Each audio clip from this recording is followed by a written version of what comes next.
Champions ട്രോഫിക്കുള്ള Indian സ്ക്വാഡുമായി ബന്ധപ്പെട്ട് നിർണായക അപ്ഡേറ്റുകളാണ് ഇന്നലെ വന്നിരിക്കുന്നത്. ഇന്നലെ വൈകിട്ട് അജിത് അഗാക്കറുടെയും രോഹിത് ശർമ്മയുടെയും നേതൃത്വത്തിൽ BCCI സെലക്ഷൻ കമ്മിറ്റി യോഗം ചേരുകയുണ്ടായി. ഇതിനുശേഷമായിരുന്നു ഇംഗ്ലണ്ടിനെതിരായ T20 സ്ക്വാഡിനെ BCCI പ്രഖ്യാപിച്ചത്. ചാമ്പ്യൻസ് ട്രോഫിക്കുള്ള ഇന്ത്യൻ സ്ക്വാഡുമായി ബന്ധപ്പെട്ട നിർണായക അപ്ഡേറ്റുകളും ഈ മീറ്റിംഗിൽ നിന്നും വന്നിട്ടുണ്ട്. ഇതുമായി ബന്ധപ്പെട്ട റിപ്പോർട്ടുകളാണ് ഇന്നത്തെ വീഡിയോയിലൂടെ നിങ്ങളുമായി പങ്കുവയ്ക്കുന്നത്. വീഡിയോയിലേക്ക് കടക്കും മുൻപ് ഇതുപോലുള്ള ഏറ്റവും പുതിയ ക്രിക്കറ്റ് അപ്ഡേറ്റുകൾക്കായി ചാനൽ ഇപ്പോൾ തന്നെ മറക്കാതെ സബ്സ്ക്രൈബ് ചെയ്തു വെച്ചേക്കുക. സീനിയർ താരങ്ങൾ തീർച്ചയായിട്ടും ചാമ്പ്യൻസ് ട്രോഫിയുടെ ഭാഗമായിരിക്കും എന്നുള്ള റിപ്പോർട്ടാണ് ആദ്യം എത്തിയിരിക്കുന്നത്. രോഹിത് ശർമ്മയും വിരാട് കോഹ്ലിയും ചാമ്പ്യൻസ് ട്രോഫിയുടെ ഭാഗമായിരിക്കുമെന്നും മോശം ഫോമിന്റെ പേരിൽ ഇവരെ മാറ്റി നിർത്തില്ല എന്നുമാണ് ആദ്യം പുറത്തുവന്നിരിക്കുന്ന റിപ്പോർട്ട്. ഇതിനു പുറമെ ടീം ഇന്ത്യയുടെ ടോപ്പ് ഓർഡറിലേക്ക് ശ്രേയസ് അയ്യർ ചാമ്പ്യൻസ് ട്രോഫിയിലൂടെ മടങ്ങിയെത്തുമെന്നുള്ള റിപ്പോർട്ടാണ് അടുത്തതായി വന്നിരിക്കുന്നത്. ആഭ്യന്തര ടൂർണമെന്റുകളിൽ മികച്ച പ്രകടനങ്ങളുമായി നിൽക്കുന്ന ശ്രേയസ് അയ്യരെ ഇന്ത്യയുടെ ടോപ്പ് 4 ബാറ്റിംഗ് പൊസിഷനിലേക്ക് തന്നെയായിരിക്കും ടീം ഇന്ത്യയുടെ പരിഗണിക്കുക. ഈ 3 താരങ്ങൾക്ക് പുറമെ ടീം ഇന്ത്യയുടെ ടോപ്പ് ഓർഡറിലേക്ക് ശ്രേയസ് അയ്യരായിരിക്കും അടുത്തതായി എത്തുക.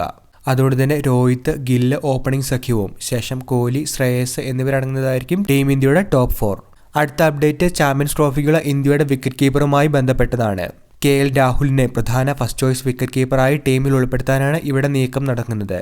ഇതിന്റെ ഭാഗമായി തന്നെയാണ് ഇംഗ്ലണ്ടിനെതിരായ ഏകദിന പരമ്പരയിലേക്ക് രാഹുലിനെ പരിഗണിക്കണമെന്നുള്ള ആവശ്യവും ഇവിടെ BCCI സെലക്ഷൻ കമ്മിറ്റി മുൻപോട്ട് വച്ചിരിക്കുന്നത്. രാഹുലിന് പുറമെ മറ്റൊരു വിക്കറ്റ് കീപ്പർ ബാറ്റ്സ്മാനായി സഞ്ജു സാംസണോ ഋഷഭ് പന്തോ ടീമിലേക്ക് എത്തുമെന്നുമാണ് ഈ റിപ്പോർട്ടിൽ പറഞ്ഞിരിക്കുന്നത്.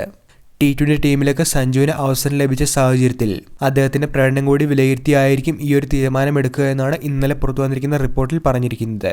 അതുകൊണ്ട് തന്നെ T20യിൽ മികച്ച പ്രകടനം കാഴ്ചവെച്ചാൽ ഋഷഭ് പന്തിനെ അനായാസം പിന്തള്ളിക്കൊണ്ട് സഞ്ജുവിനെ ചാമ്പ്യൻസ് ട്രോഫി സ്ക്വാഡിലേക്ക് എത്താനായി സാധിക്കും.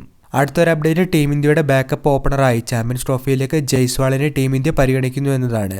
നിലവിൽ ഗിൽ, രോഹിത് ശർമ്മ സഖ്യത്തിനെയാണ് ടീം ഇന്ത്യ ഓപ്പണിംഗിലേക്ക് പരിഗണിച്ചിരുന്നത്.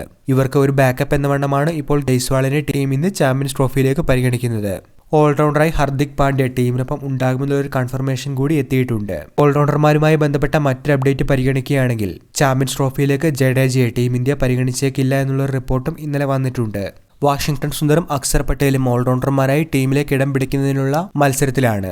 ഇതിനിടെ സീനിയർ താരമായ ജഡേജയെ ടീമിലേക്ക് പരിഗണിച്ചേക്കില്ല എന്നുള്ള റിപ്പോർട്ടുകളാണ് അവസാനം എത്തിയിരിക്കുന്നത്. നിതീഷ് കുമാർ റെഡ്ഡി, റിയാൻ പരാഗ്, തിലക് വർമ്മ എന്നിവരിൽ ഒരാൾക്ക് ചാമ്പ്യൻസ് ട്രോഫിയിൽ ടീം ഇന്ത്യയുടെ പ്രധാന സ്ക്വാഡിലേക്ക് അവസരം തെളിഞ്ഞേക്കും എന്നുള്ള റിപ്പോർട്ടുകളും കാണുന്നുണ്ട്. നിലവിൽ ചാമ്പ്യൻസ് ട്രോഫിക്കുള്ള സ്ക്വാഡിന്റെ പ്രഖ്യാപനം ഈ ആഴ്ച എത്തുമെന്നുള്ള റിപ്പോർട്ടുകളാണ് കാണുന്നത്.